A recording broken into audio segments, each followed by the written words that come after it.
कृष्ण कृष्ण हरे हरे हरे राम राम राम हरे हरे हरे कृष्ण कृष्ण कृष्ण हरे हरे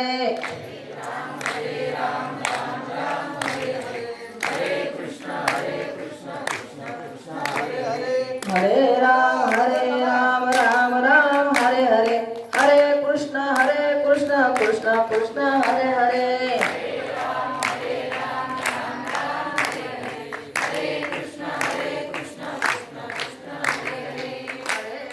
हरे राम राम हरे हरे हरे कृष्णा कृष्णा कृष्णा हरे हरे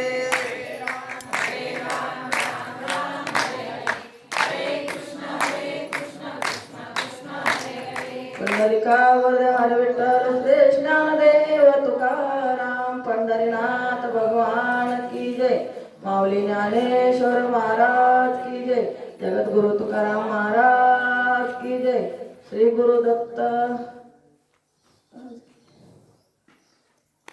गुरुरे ब्रह्म गुरुरे विष्णू गुरुरे देव महेश्वरा गुरुरे साक्षात परब्रह्म तत्सै श्री गुरुरे नमः जयाचा जनी जन्म नामात झाला जया निवास सदा नामात केला जयाच्या मुखी सदा नाम कीर्ती नमस्कार माझा ब्रह्म चैतन्य मूर्ती ध्यानमूलं गुरुमूर्ते पूजामूलं गुरुपदे मंत्रमूलं गुरुवाक्ये मोक्षमूलं गुरुकृपा जयाची केल्या स्मरण होय सकळ विद्यांच्या अधिकारण तेचे बंधू श्रीचरण श्री गुरुचे नमस्कार मी आता काय माझी वाणी वाणीला संतांची रंगव चित्तासी आपलिया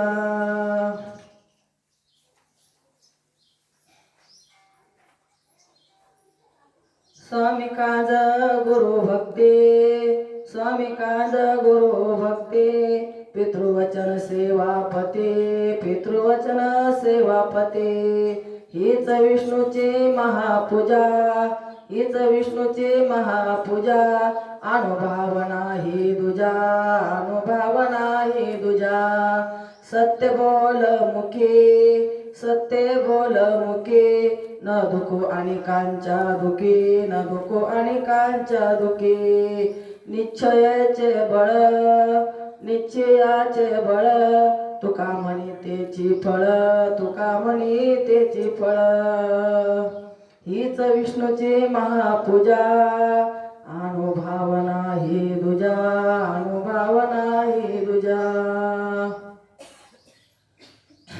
श्री क्षेत्र देव इथं असणारे संत तुकाराम महाराज यांचा चार चरणाचा अभंग करताना घेतला आपल्या याच्यावर थोडीशी प्रवचन रूपी सेवा करायची 10-5 मिनिटं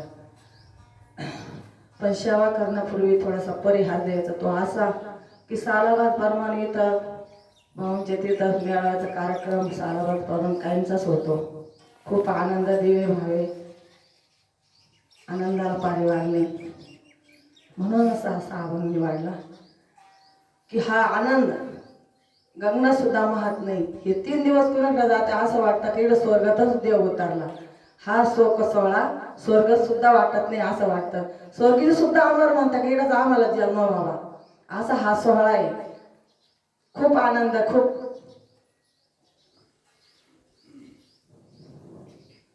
तर आपण अभंग तो निवडला तर आता मी जरी इथं प्रवचन रूपी सेवा करताना बसले पण माझी सेवा करण्याची पात्रता इथे नाही होईल तरी पण भाऊंची कृपा सद्गुरूची कृपा त्यांच्या आशीर्वादाने माझं भाग्य इथं मी बसले 2 शब्द मला सांगाय तुमच्या समोर काहीतरी भेटले माझंच परम भाग्य नाहीतर माझी पात्रताच नाही इथं बसायची आता माझ्या समोर हे ज्ञानीजन मुनिजन गुणीजन यांच्यात काय कमी यांच्या पुढे माझी बोलाय सुद्धा काही हे नाही हे समोर बसल्याने हे समुद्र आहे थीर आणि मी काय एक वड आहे वडा केवळ लोक चालवतो पाऊस येतो तोपर्यंत थोडासा का असं उड्या मारितो तिथं पाणी लगेच संपून जातं पण समुद्र कसा थीर आहे तो कधीच रिकामा होत नाही किती त्याला वाट हे केलं उपासला तर तो संपणार नाही तसं वडीचं पाणी लगेच संपून जाणार आहे तसंच आपलं जीवन आहे संत म्हणजे परिपूर्ण भरणे, तरी त्यांचे उपकारी आपल्याला 2 शब्द बोलायला कोणी या व्यासपीठावर बसायला तर आपलंच काहीतरी भाग्य आहे.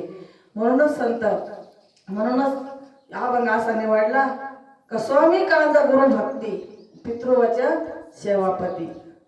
तर आपल्याला तुकाराम महाराज म्हणते आपल्याला स्वामी बघायचा आहे या अभंगामध्ये. तर मग कुठे येतो स्वामी? भेटेल का आपल्याला? साधकाने विचारलं, अहो तुकाराम महाराज स्वामी भेटेल का? कुठे भेटेल? काय भेटेल? कसा येतो?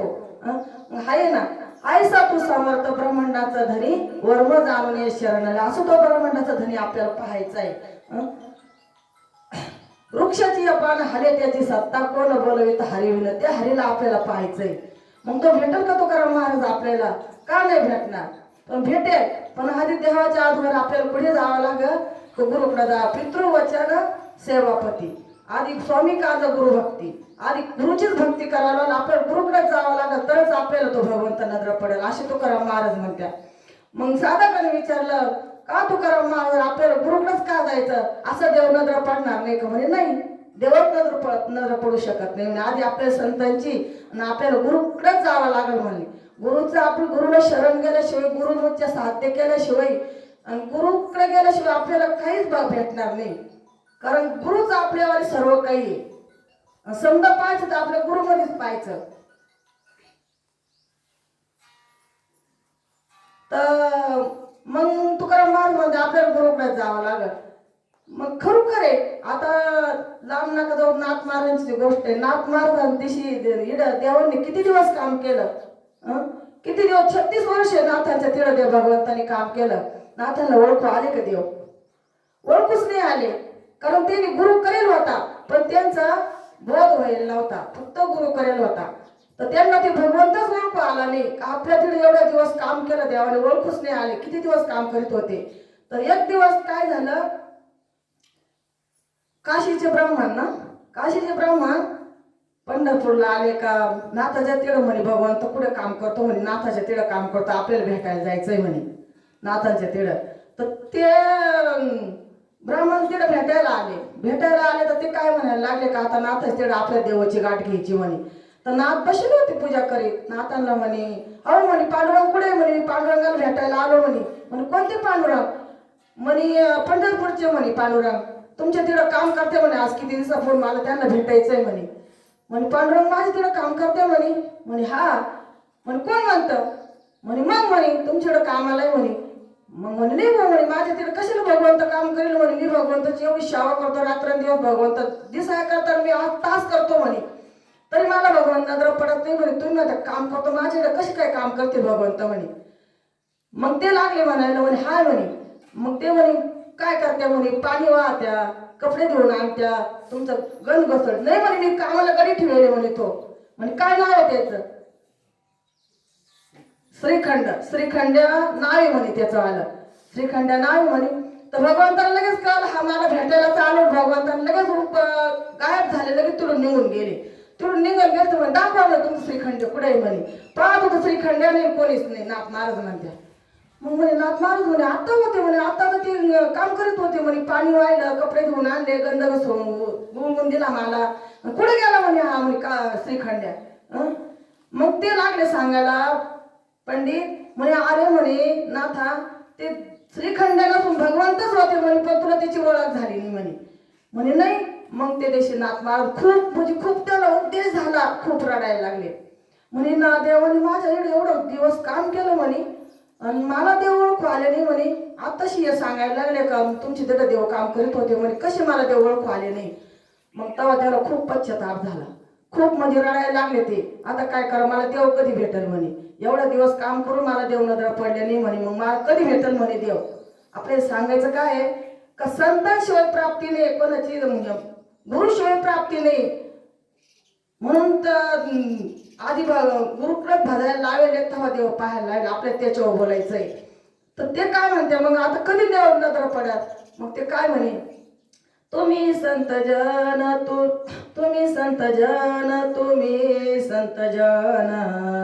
माझे ऐकावे वचन, माझे ऐकावे वचन, कृपा कराल ती थोडी, कृपा कराल ती थोडी.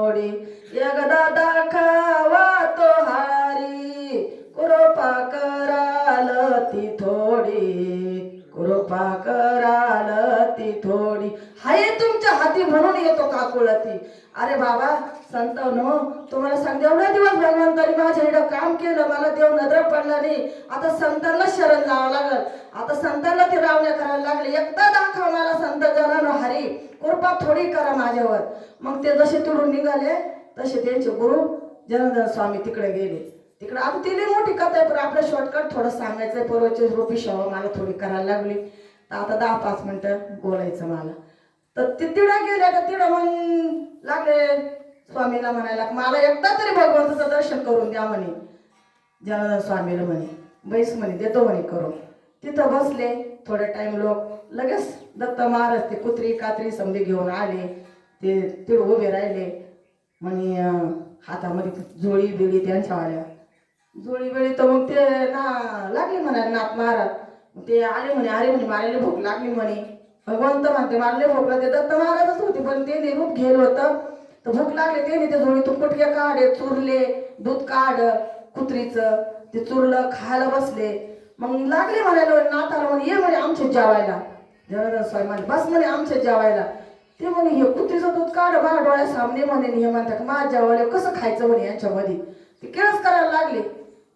मग ते खाल्लं, ते पाहू राहिले खाते आहे ते. मग नाथ महाराज बसले असे. मग थोडं त्यांचं जेवण बिवण झालं. मग म्हणे आता हे ताट तरी देऊन आण. मग असं जनार्दन स्वामी जवळ घेतलं. त्या टायमाला त्यांच्या डोक्यावर हात ठेवला. लावणी हाता कुरवळीला माथा, सांगा तरी चित्ता न करावी. त्याने हात ठेवला. त्याच टायमाला त्यांना बोध झाला. जो आधीचा बोध आहे ना महाराज, तो आपल्याला काहीच होत नाही. पण ज्या टायमाला आपल्या डोक्यावर हात ठेवते त्या दिवशी आपले समजे इंद्रिय उडे, ते आपलं सरळ दक्षिण दार उडून जातं. त्या टायमाला त्यांनी हात ठेवला. त्यांची वाली भ्रांतीच गेली. त्यांची वाली बोध दिला मज सांगते मार्ग दाळीला नीट. भ्रांती निघून गेली. भ्रांती समोर गेली, दिसू लागली वाटत. त्यांची भ्रांती निघून गेली. मग ते ताट घेऊन गेले गंगावती व्हायला. मग तेच पाणी प्यायला लागले. ते पाणी प्यायला प्यायला बरोबर त्याला तिकडून येताना काय दिसलं, जी कुत्री होती त्यांना ती गाय दिसली. आणि जे ते गोसाईवाले त्यांना रूप दिसत होतं, त्याला काय श्री गुरु दत्तात्रय महाराज दिसले. फक्त आपल्याला सांगायचं काय आहे, तर आपल्याला गुरुशिवाय आपल्याला भगवंत नजर पडत नाही. त्यांना जेव्हा त्या गुरुचं ज्ञान झालं, गुरुचा बोध झाला, तेव्हा तो भगवंत दिसला. म्हणूनच सांगेल स्वामी कांद गुरु भक्ती. स्वामी जर पाहायचं असलं तर आपल्याला गुरुचीच भक्ती करावं, इतर कोणाचीच भक्ती करू नका. आपल्याला जायचं असलं ना तर आपल्याला गुरुला शरण जायचं. अहो गुरुमध्ये सर्व काही आहे. गुरुला शरण गेलं तर भगवंत ऑटोमॅटिक दिसत.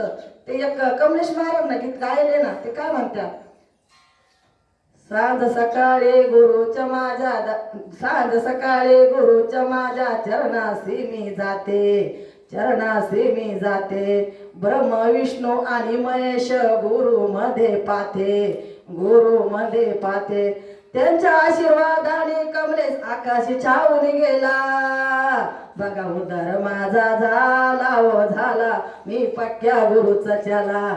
बघा उद्धार माझा झाला ओ झाला, मी पक्क्या गुरुचा चला. आणि काय सर गुरुमध्ये ब्रह्मा विष्णू सर त्यांच्या दिसा त्याला कुठं जायची गरज नाही.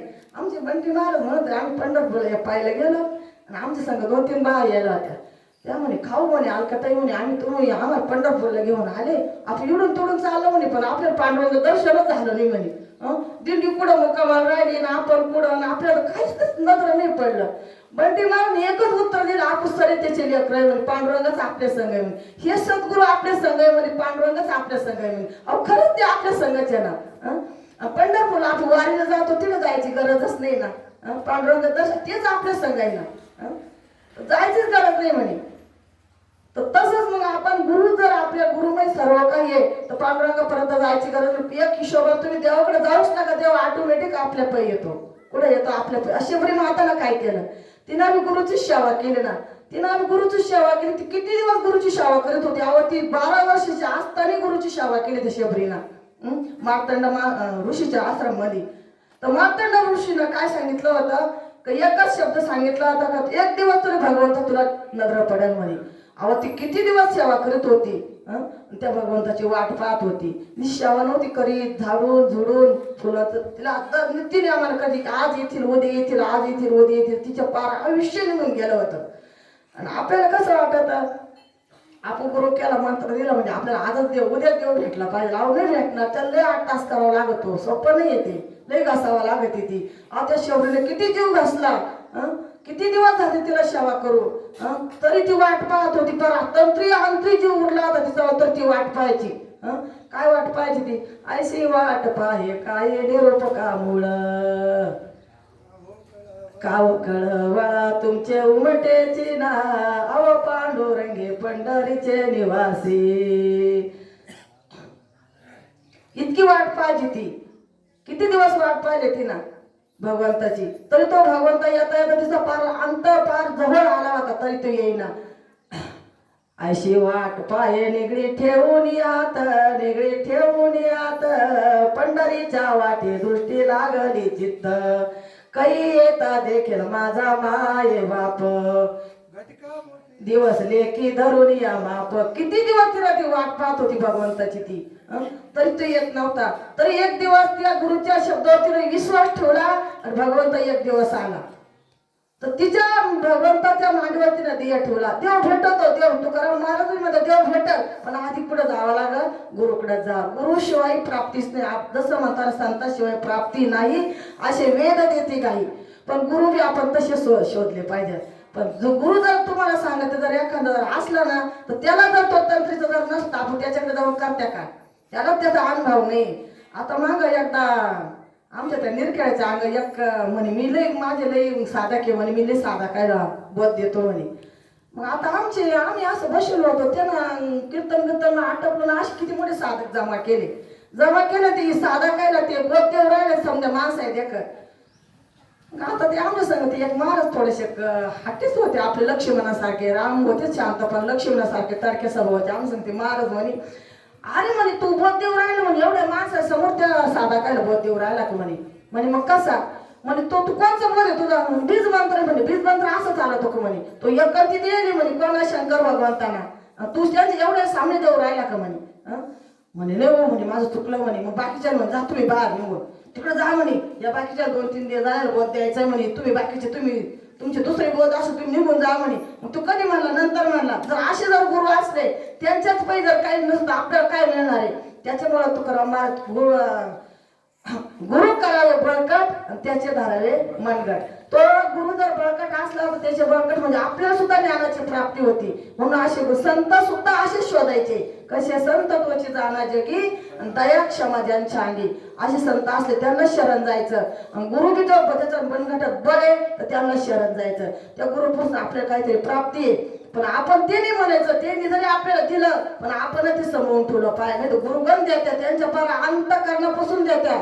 गुरु कसं घडी घडी आपल्याला सांगित्या करून सायस शिकविती. आपल्याला ती घडी घडी सायस करत्या पण आपल्याला ते ओळखू येते ना आपण ते करते नाही. आपल्याला घेतो आपण पण ते तसंच बाजूला ठेवतो. घ्यायला घेतो पण बाजूला ठेवतो. त्याचा काहीतरी वापर केला पाहिजे.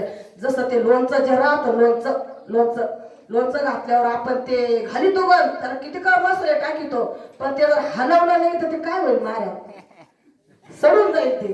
त्याला असं हलवीत राहावं लागेल. हलवलं ना तरच ते मुरल. नाही तर ते हलवलं नाही ते एक दिवस सडून जाणार आहे. मग काय करतात ते लोणचं घालूनच काय फायदा आहे? त्याला मसाले वापरूनच काय फायदा आहे? त्याच्या पक्षी नाही घातलं तेच परवडलं ना. पण असं आहे ते. म्हणून मी काय म्हणते गुरु म्हणजे हे गुरुकडे शरण जायचं. गुरु जर तसे असले आणि गुरुला जर शरण घेतलं गुरुपासून काय फायदा आहे? गुरु काय करते? गुरु तुम्हाला सांगते ते भगवंत जगाचा मालक. एक दिवस ते गुरु तुम्हाला त्याचा गुरुचा शिष्य मालक होतो. जगाचा मालक झाले ना सांदीपनीचे शिष्य कोण झालं? जगाचा मालक झाला. सांदीपनीचे गुरु कोण होते? सांदीपनीचे गुरु कोण होते? म्हणूनच सांगितले ते प्रश्न मला पण आता आठवण. त्यांचे गुरु सांदीपनीचे गुरु मान्य ऋषी का मला नाही आठवत त्यांचे सांदीपनीचे गुरूंचं नाव. तर ते ऋषीची सेवा 1000 शिष्य त्यांच्या सांदीपनी सुद्धा होता. ते किती दिवस सेवा करत होते ते सांदीपनीच्या गुरुचे 1000 शिष्य. एक दिवस त्या गुरुला काय झालं का म्हणे आता हे 1000 शिष्य माझी सेवा करते म्हणे. सांदीपनीचे गुरु बरं का ते ऋषींचं नाव मला येईना. ते मान्य ऋषी काहीतरी असं आहे काय. तर ते ऋषीची मग ते 1000 शिष्य सेवा करीत होते. मग ते 1000 शिष्य सेवा करत असताना एक दिवस त्या ऋषीनं काय सांगितलं का आज आहे ना म्हणे मला कुष्ठरोग होणार आहे म्हणे, माझ्या अंगातून दुर्गंधी वाहणार आहे म्हणे, मला आहे ना म्हणे एकदम म्हणजे असं सडेल पिऊ निघणार आहे म्हणे, तर याच्यापैकी 1000 शिष्याच्या पैकी माझी सेवा कोण करणार आहे म्हणे. तर सारे शिष्य म्हणायला लागले म्हणे बापरे आता हे दुखरे जर झाले म्हणे, आता हे गुरु त्याची कवर सेवा करावं म्हणे, कवर सेवा करावं म्हणे, हे जर लवकर गेले तर बरं आहे म्हणे, नाही तर कवर आपल्याला त्यांचं मुतच काढावं लागल, हे आंघोळच घालावं लागल, याची दुर्गंधीच काढावं लागल म्हणे. पण मग एवढी म्हणे नाही म्हणे आम्ही नाही करणार. मग असे जर गुरु शिष्य असले तर काय फायदा आहे का? बघा ना हे शिष्य आज 3-4 दिवस झाले, आज किती सेवा करते, त्यांचं किती भाग्य आहे. आणि असे शिष्य पाहिजे. तसेच साधीपणे ऋषी होते बरं का, साधीपणे ऋषी म्हणे एवढे जरी गेले तरी मी सेवा करेल म्हणे, तुमची वाली गुरु म्हणे साधीपणे म्हणायला लागले. साधीपणे गुरुना शिष्यानं अशी मनोभावी सेवा केली त्या ऋषीचं मलाच नाव येईल आता, त्या ऋषीची एवढी सेवा केली साधीपणे ना, तर ते काय करायचे, काशीमध्ये त्यांचं क्षेत्र होतं, काशीमध्ये दरवाजा आंघोळीला पाणी आणायचे, कळशी भरून दरवाजा धुवून काढायचे, त्यांची दुर्गंधी काढायचे, कपडे बदलायचे, त्यांना जेव घालायचं, अशी त्यांनी बरेच दिवस सेवा केली. पण बरेच दिवस सेवा करीत असताना तिथं शंकर भगवंत दररोज तिथं ते सेवा पाहून ते प्रसन्न झाले. म्हणे हा साधीपणे म्हणे गुरुची काय सेवा करतो म्हणे, दररोज ते दर्शन द्यायचे, साधीपणे उभा राही ना तुला मी भेटायला आलो, ते लक्ष देत नव्हते, साध्या ड्रेस मध्ये यायचे शंकर भगवंत. नाही म्हणे मला काय तुझ्या पायी उभं राहिलं येणं नाही म्हणे, भाऊ तुला काय काम नसेल म्हणे, माझे गुरु तिकडं मला आंघोळ घालायचे, त्यांची सेवा करायची, त्यांचे जीव घालायचं, मला टाइम होईल म्हणे. ते असे बरेच दिवस लुटून गेले. मग एक दिवस परत आले ते, मग शंकर भगवंतानं काय केलं, आता आपण डायरेक्ट म्हणजे रूपच घ्यायचं म्हणे, याच्या पुढे जाऊन उभं राहायचं तेव्हा हा थांबल म्हणे. शंकर भगवंतानं डायरेक्ट त्यांचं रूप प्रगट केलं, सांगीपणे पै उभे राहिले, ते कळशी घेऊन चालले होते गुरुला आंघोळ घालायला. म्हणे हे सांगे म्हणे, अरे म्हणे बाळा उभा राह म्हणे, काय म्हणत्या म्हणे, तुझं नाव काय म्हणे, सांदीपणे म्हणे, तू ही पाणी दररोज पाहतो म्हणे, तू कुठे घेऊन जातो म्हणे, माझे गुरु म्हणे आश्रम मध्ये, त्यांना खूप म्हणजे काळापासून त्यांचं पिढ्यात रोग झाला म्हणे त्यांना, तर तो रोग आता अजून काय नष्ट झाला नाही म्हणे, पण दररोज मी त्यांची सेवा करतो म्हणे. अरे किती दिवस सेवा करणार आहे म्हणे, एक दिवस तुझा गुरु तर जाणारच आहे म्हणे, पण मी काय म्हणतो ऐक म्हणे, मी तुला प्रसन्न नाही म्हणे, तुझी सेवा तुझी गुरुची सेवा करतो ना, मी प्रसन्न नाही म्हणे, तुला काय मागायचं ते मागून घे म्हणे, दररोज तुला थांबायचा प्रयत्न करतो, तू थांबत नाही म्हणे, आज मी साक्षात तुझ्या पुढं शंकर भगवान तो उभा आहे. ते काय म्हणले ऐकलं का महाराज, ते म्हणे जरी तुम्ही शंकर भगवंत जरी असले म्हणे माझ्या पुढे उभे तरी मला गरज नाही म्हणे, मला तुम्हाला पाहायचं नाही म्हणे. म्हणे का बरं, अरे तुला मी प्रसन्न झालो, तुला काय मागायचं ते मागून घे म्हणे, मला काहीच नाही लागत, मला काहीच नाही लागत म्हणे. म्हणे मग मला फक्त गुरुची सेवा करायची म्हणे, माझ्या गुरुतच काही समजाय म्हणे, तू माझ्या पुढे उभा जरी राहिले शंकर भगवंत असले, जगाचे मालक बी असला तरी मला त्याची गरज नाही म्हणे, मला फक्त गुरुची सेवा महत्वाची. मग बास म्हणे. मग शंकर भगवंत प्रसन्न झाले. शंकर भगवंत म्हणे बाळा तुझा लय निश्चय बळा, तो का म्हणे हेच त्याने निश्चयच करेल होता. मग ते काय म्हणायला लागले, बरं म्हणे जाऊ दे म्हणे, तुला काही लागत नाही ना, तुला काही लागत नाही ना, मग अरे मी प्रसन्न आहे म्हणे, मग तुम्ही आहेच प्रसन्न माझ्यावर प्रसन्न आहेस ना, मग एक काम करा म्हणे, तुम्हाला द्यायचंच असेल म्हणे तर माझ्या गुरु करताना दे म्हणे, माझ्या गुरु करताना द्या म्हणे, तुम्ही तुझ्या गुरु करताना देऊ म्हणे. हा म्हणे झालं म्हणे. त्याने काय केलं, कमंडो म्हणून पाणी काढलं, कमंडो म्हणून पाणी काढलं, लगेच ते साधीपणे हातात दिलं, हे पाणी फक्त तुझ्या गुरुवर टाक म्हणे. ते तिळं आले ते सांदीपणीच्या अंगावर फक्त पाणी आंघोळ घातली, ते पाणी टाकलं, पाणी प्यायला दिलं, ते कमंडो म्हणलं. अहो त्यांचा सगळा भयरोग नष्ट होऊन गेला. कोणाचा, सांदीपणीच्या गुरुचा. ते गुरुचं नाव तर काय कोणाचं आठवलंच नाही, त्यांच्या गुरुचा सगळा रोग नष्ट होऊन गेला आणि ते चांगले झाले, त्यांची दुर्गंधी गेली, समधी गेली त्या पाण्यामुळं. मग त्या सांदीपणीने एक दिवस सांगितलं का अरे म्हणे, काय सांगितलं त्याने सांदीपणीला, सांदीपणीच्या गुरूंना, का अरे म्हणे तू माझी एवढी मन भावा सेवा केली म्हणे, सगळे शिष्य निघून गेले म्हणे, पण तू मला नाही सेवा केली म्हणे, तर तुला मी एक प्रसन्न झालं म्हणे. म्हणे मला काहीच प्रसन्नता लागत नाही म्हणे, तू नाही म्हणला तरी मी तुला देणार आहे म्हणे, पण एक दिवस नाही म्हणे जगाचा मालक तुझा शिष्य होईल म्हणे. मग ते साधीपणीच्या आश्रम मध्ये भगवंत कृष्ण भगवंत तिथे शिकायला आले आणि कोण झाले, ते शिष्य झाले. गुरुकडे जर गेले ना ते गुरु भगवंत पाहायलाच भेटत नाही, आपला तो शिष्य सुद्धा होऊ शकतो असं गुरुचं म्हणणं आहे. म्हणून हे गुरुमध्ये जास्त ताकद आहे. म्हणून काय सांगितलं का स्वामी कांद गुरु भक्ती पितृवचन शावापती. आणि शावा मग काय सांगितलं ते पितृवचन सांगितलं पुढं, पितृवचन शावापती. मग तुम्ही शावा कशी करा, पण भगवंत काय म्हणता का माझ्यापर्यंत तुम्हाला यायची गरज नाही. तुम्ही पित्याचे वचन पाळा ना, तुम्ही पितृवचन पाळा ना. अहो त्यांना बापाला आई वडिलांना दुसरं लागत आहे तरी काय, तुम्ही फक्त एक 4 दाया जरी आणल्या ना तरी ते आई वडील खुश हो. फक्त त्यांचा मान राखा, बाकीचं त्यांना काहीच लागत नाही. त्यांना फक्त तुम्ही त्या आईला एक तुम्ही हलकं 100चं लुगडं आणलं तरी ती खुश होईल. म्हणून त्यांचं वचन पाळा. फक्त ते जर बोलले ना तर आपण नाही म्हणू नका काही, त्यांच्या शब्दाला मान द्या. पण आता जग असं नाही गेले ना तर आई बापाची शेवाच मानायला तयार नाही. ते वाटलं तिकडं पार 40 धाम करून येते. एक दिवस तर आता आम्ही परिक्रमाला गेलो, त्याच्यात आमच्या एक जोडी होती. त्यामुळे आमची म्हातारा बाई येऊनच येईना म्हणे परिक्रमाला, पण आम्ही आलो म्हणे बळजबरीला. म्हणलं मग तुम्ही एक काम करायचं, म्हणलं म्हातारा मग आधी परिक्रमा करून आणायची, म्हणलं मग तुम्ही यायचं. म्हणलं हा म्हणे काय परिक्रमा झाला वाटाणा चालवणं तुलवणं म्हणे, त्याला काय परिक्रमा त्यांनी मध्ये पहिली कधी करायला हाय कधी हाय म्हणे. आता काय त्यांची कोण म्हणाले म्हणे. अहो त्यांची कोण तवा नसं झाली गरीब परिस्थिती म्हणे, पण आता तुम्ही करू शकता ना. लेके सुने तुम्ही करून दाखवायचे ना. म्हणजे अशी काय काही परिस्थिती आता जगामध्ये, म्हणजे आईबापाची किंमतच राहिली नाही. अहो मग मी काय म्हणते, अहो आईबापाची सेवा केली भक्त पुंडलिकानं, त्यांनी काय केलं, दुसरी काय केलं त्यांनी, फक्त सेवाच केली आई वडिलांनी, बाकीचं काही केलं ते ना. तो जगाचा मालक तो खाली बोलावला. तो किती दिवसापासून भक्त पुंडलिकानं उभा करून ठेवली, एवढी झाली 28 तरी हा पुंडलिक म्हणतो अजून खाली न व्हायचं, अजून खाली मला बसायला लावित नाही म्हणे. अशी त्या भक्त पुंडलिकाची सेवा केली आई वडिलांची, तुम्हाला सांगायचे. मग ते भक्त पुंडलिकाने एवढी सेवा केली आई वडिलांची, फार मनोभावी सेवा केली. भक्त पुंडलिकाची सेवा केली आई वडिलांनी. मग ते आई वडिलांची सेवा हीच पितृवचन सेवापती. मग तिथे मध्ये गण सेवा सांगेले, पतीची सेवा सांगेले, पतीची सेवा सांगेले. आता याच काळामध्ये पतीची सेवा सांगते परत, पतीची सेवा कशी करायची कशी नाही सांगेले.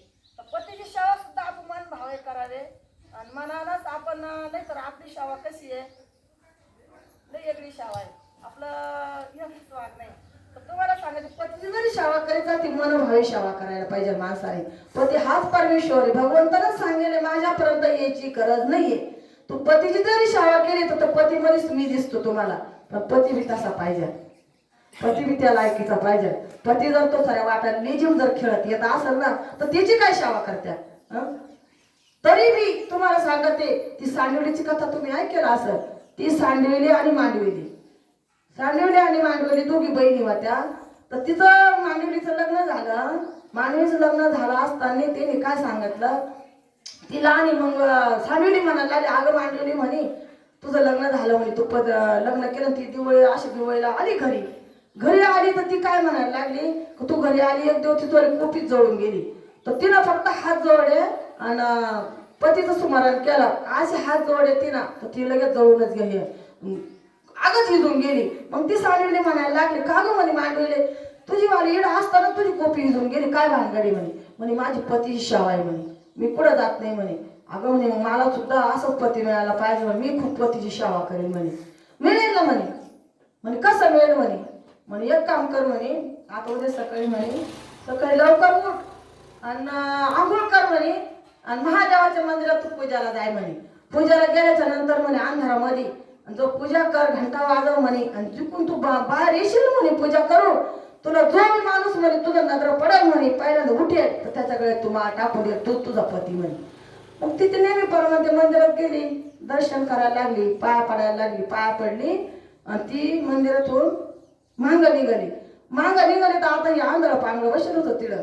त्याला वाटलं घंटा वाजला, आवाज आला घंट्याचा, आता कोणीतरी सुरू झालं भक्त.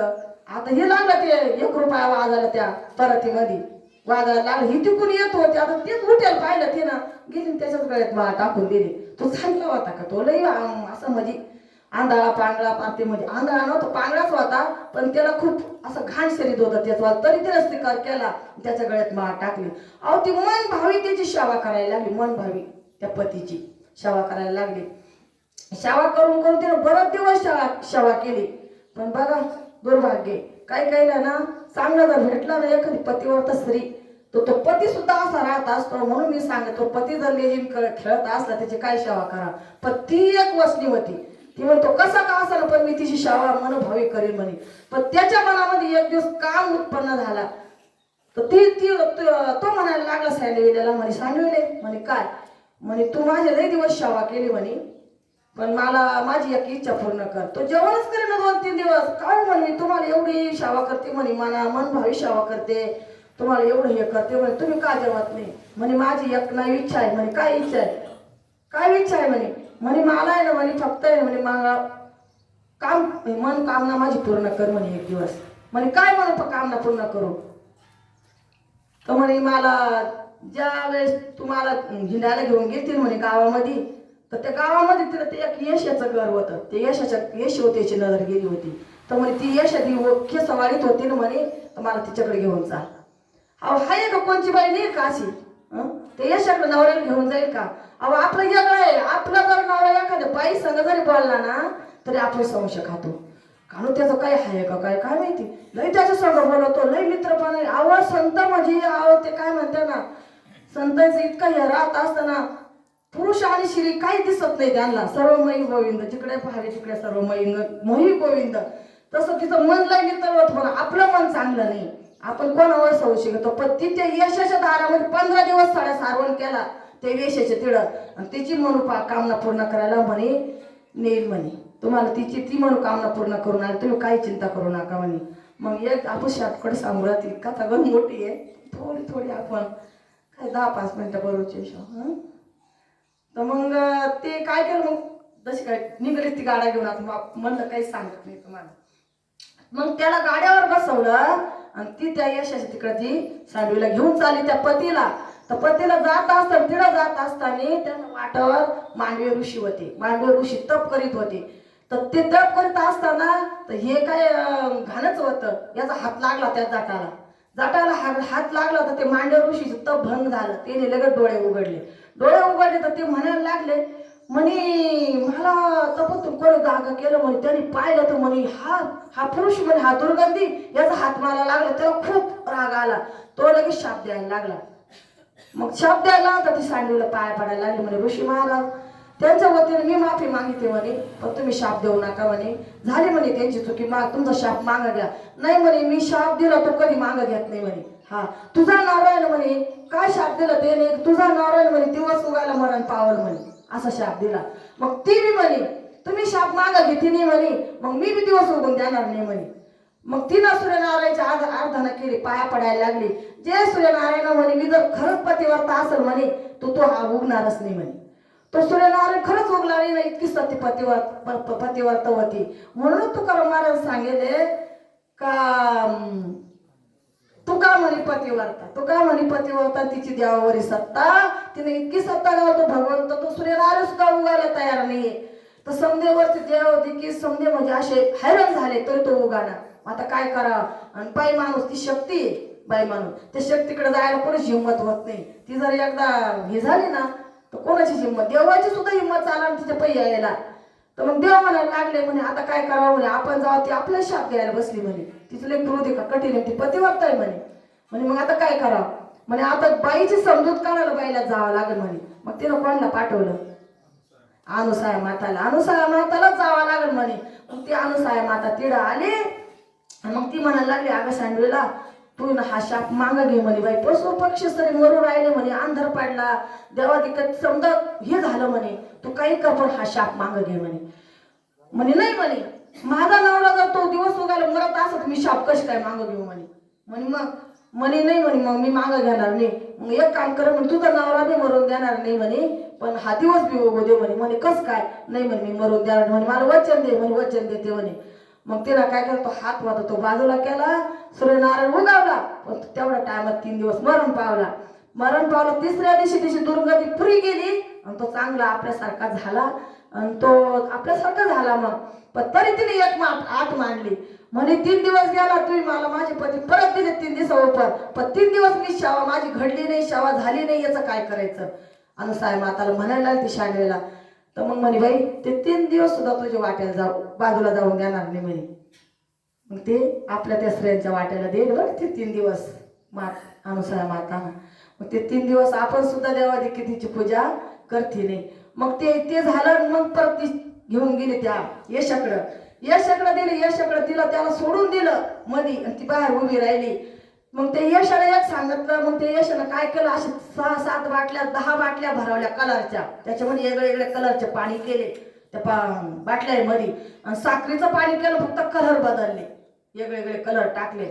मग तो आला, त्याला म्हणे तुझी मनोकामना मी पूर्ण करते म्हणे, फक्त एवढ्या बाटल्यातलं पाणी पे म्हणे. मग ते लागला प्यायला.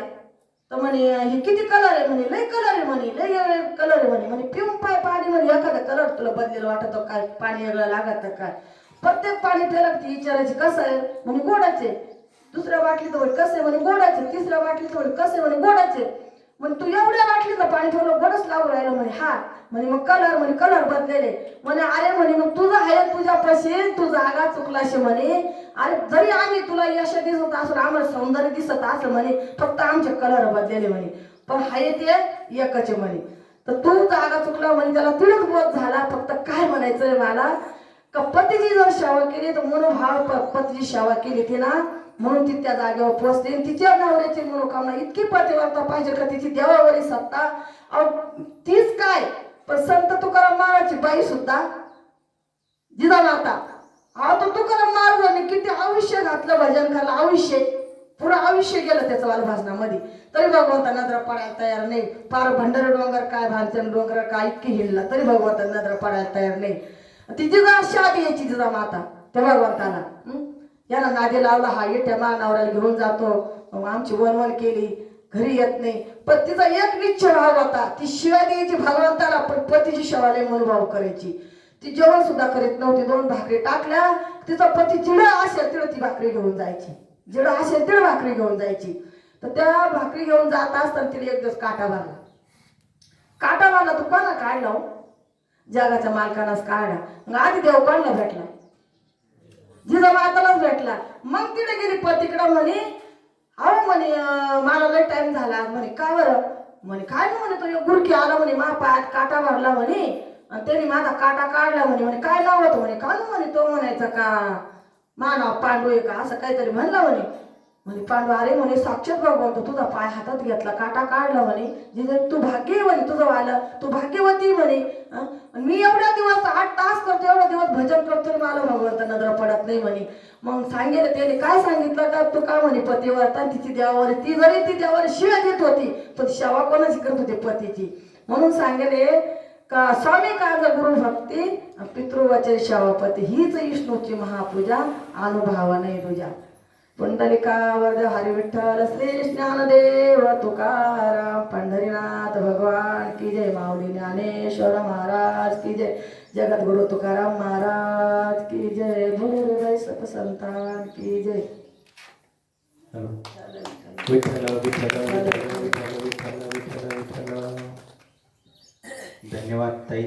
अलकाताई उशीर, वाईबुद्धी, येवला तालुका.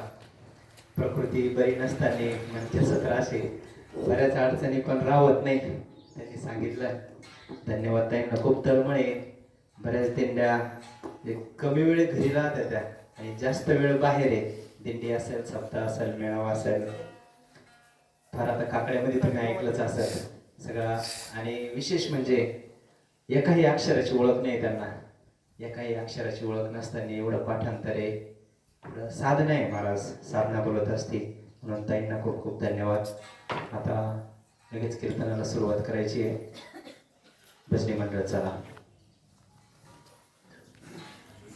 मोबाईल घ्या, मला घेऊन जाईल.